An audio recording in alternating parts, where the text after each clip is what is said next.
안녕하세요. 행복해, 감사해, 풍족해.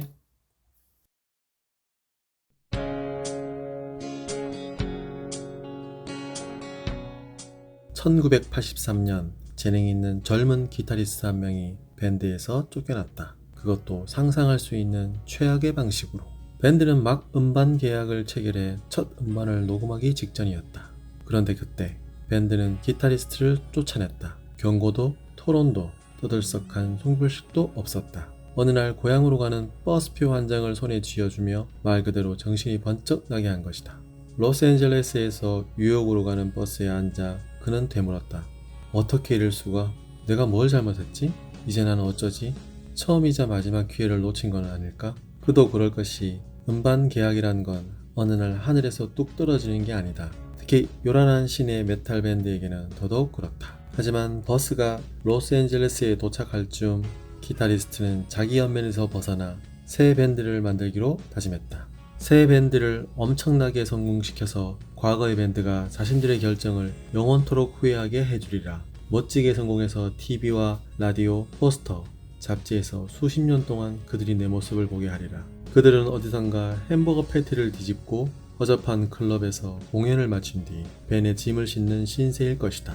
별 볼 일 없는 배우자와 결혼해 뚱뚱한 주정뱅이가 되어 있을 것이다. 하지만 나는 경기장을 가득 메운 관중 앞에서 미친 듯 연주하고 그 모습은 TV로 생중계될 것이다. 내 신자들의 눈물로 목욕을 한 뒤 눈물 한 방울마다 빳빳한 $100 지폐 한 장씩 사용해 닦아낼 것이다. 그는 음악의 악마에게 홀리기라도 한 듯 작업에 몰두했다. 이전 밴드보다 훨씬 뛰어난 최고의 연주자들을 모집하는데 몇 달을 들이고 수십 곡을 만들어 엄격하게 연습했다. 끓어오르는 분노가 야망에 기름을 끼얹고 복수심에 영감을 주었다. 약 2년 뒤 그의 밴드는 마침내 음반 계약을 따냈고 그로부터 1년 뒤에 낸 밴드의 첫 음반은 50만 장이 넘게 팔렸다. 이 기타리스트의 이름은 데이브 머스테인이다. 그가 만든 밴드는 바로 전설적인 헤비메탈 밴드 메가데스다. 이후 메가데스는 음반을 2,500만 장 이상 팔았으며 세계로 순회 공연을 다니고 있다. 뿐만 아니라 오늘날 머스테인은 헤비메탈 역사에서 가장 성공적이고 영향력 있는 음악가 중 하나로 손꼽힌다. 하지만 불행하게도 그를 쫓아낸 밴드는 메탈리카였다. 메탈리카의 음반은 전 세계에서 1억 8천만 장이 팔렸다. 메탈리카는 역대 최고의 록밴드 중 하나로 손꼽힌다. 2003년 한 인터뷰에서 머스테인은 눈물을 글썽이며 여전히 자신을 실패자로 느낄 수밖에 없노라고 고백했다. 그렇게 엄청난 성취를 이뤄냈음에도 마음속에서 자신은 영원히 메탈리카에서 쫓겨난 놈일 뿐이었던 것이다. 우리는 유인원이다. 스스로를 유명 디자이너의 신발을 신고 오븐 토스터를 사용하는 엄청 세련된 존재로 여기지만 우리는 그저 정교하게 꾸며진 유인원 무리에 지나지 않는다. 그리고 유인원이기 때문에 본능적으로 자신을 타인과 비교하며 지위를 놓고 경쟁을 벌인다. 그러므로 우리가 자신을 타인과 비교해 평가하느냐 아니냐는 질문거리도 못 된다.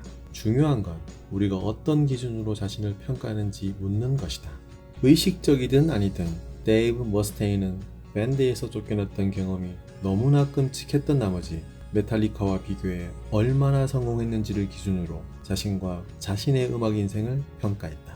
끔찍한 사건을 극복하고 메가데스라는 긍정적인 결과를 낳았음에도 자신의 삶을 메탈리카의 성공을 기준으로 규정하기로 한 탓에 머스테인은 그 후로 수십 년 동안 고통받았다. 엄청나게 많은 돈을 벌고 그를 찬양하는 팬들이 넘쳐났음에도 그는 여전히 자신을 실패자로 생각했다.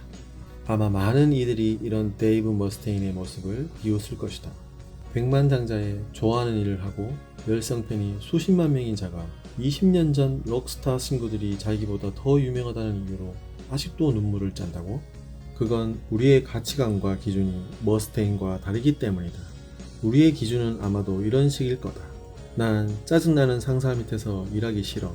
난 돈을 넉넉히 벌어서 아이들을 좋은 학교에 보내고 싶어. 적어도 길거리에 나앉는 일은 없어야지. 이런 기준에 따르면 머스테인은 믿기 힘들 만큼 성공했다. 하지만 메탈리카보다 더 인기 있고 더 성공해야 한다는 그의 기준에 따르면 머스테인은 실패했다. 우리는 가치관에 따라 자신과 타인을 평가하는 기준을 정한다. 메탈리카보다 잘 나가야 한다는 기준은 머스테인이 록스타로 우뚝 서는 데 도움이 됐다. 하지만 이 기준이 결국 성공 아닌 것으로 만들어버렸다. 우리 역시 문제를 다른 관점에서 바라보고 싶다면 어디에 가치를 둘 것인지, 그리고 어떤 기준으로 실패와 성공을 가를 것인지를 다시 생각해봐야 한다.